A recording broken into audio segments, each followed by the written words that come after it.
MJ Listeners, Gubernur Papua Nonaktif Lukas NMB telah menjalani pemeriksaan awal di KPK sebagai tersangka dalam kasus suap dan gratifikasi proyek infrastruktur.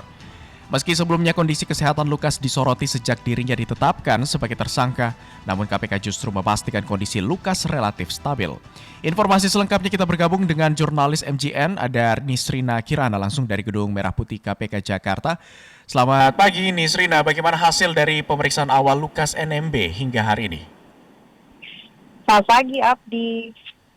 Iya, Abdi, betul memang kita tahu Lukas NMB ini sudah menjalani pemeriksaan awal sebagai tersangka terkait dengan kasus suap proyek pembangunan di Papua pada Kamis 12 Januari lalu. Tapi dalam pemeriksaan tersebut, KPK masih belum menyentuh terkait dengan materi perkara yang ini disampaikan oleh Kepala Bagian Pemberitaan KPK Ali Fikri yang menyampaikan bahwa tidak banyak pertanyaan yang diajukan kepada Lukas NMB. Dan untuk pemeriksaan perdana kemarin itu baru terkait dengan hal hukum atau hak yang nantinya akan dimiliki oleh Lukas NMB sebagai tersangka dan juga terkait dengan daftar riwayat hidup dari Lukas NMB. Hal ini disebabkan karena Lukas pada saat pemeriksaan awal kemarin merasa sakit dan juga merasa belum siap untuk menjalani pemeriksaan.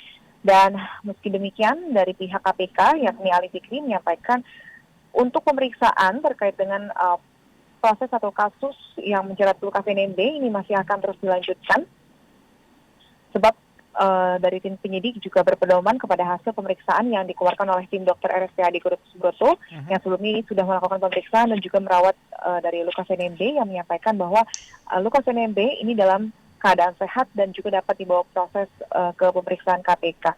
Bahkan dari pihak KPK juga menyampaikan Lukas NMB ini kondisinya stabil, bisa makan dan juga mandi sendiri.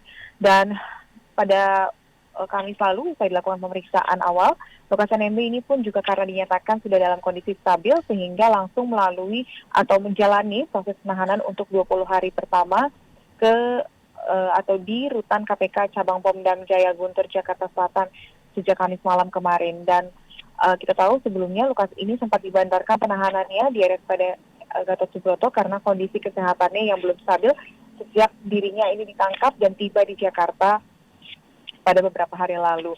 Dan kita review sedikit Abdi terkait dengan kasus dari Lukas NMB yang mana Lukas ini diproses hukum KPK atas kasus dugaan suap dan gratifikasi senilai miliaran rupiah, dan Lukas diduga menerima suap dari Direktur PT Tabi Bangun Papua atau TBP yakni Rijatono Laka terkait dengan proyek infrastruktur di pemerintah Provinsi Papua. Dan tidak hanya itu, KPK juga menduga bahwa Lukas NMB ini menerima pemberian lain sebagai gratifikasi yang berhubungan dengan jabatannya hingga jumlahnya juga miliaran rupiah. Dan saat ini KPK sedang mengusut terkait dengan dugaan penerimaan gratifikasi lainnya tersebut, dan dalam prosesnya sejauh ini KPK sudah memeriksa sebanyak 76 saksi dalam penyidikan kasus dugaan suap dan gratifikasi tersebut. KPK sejauh ini juga sudah menggeledah 6 tempat di Papua, Jakarta, Sukabumi, Bogor, dan beberapa tempat lainnya terkait dengan dugaan kasus penerimaan suap tersebut. Dan dari penggeledahan tersebut, KPK telah menyita aset berupa emas batangan, perhiasan emas, dan kendaraan mewah dengan totalnya yakni 4,5 miliar. Dan tak hanya itu, KPK juga sudah memblokir rekening yang berkaitan dengan kasus Lukas NMB dengan nilai 76,2 miliar rupiah. Abdi.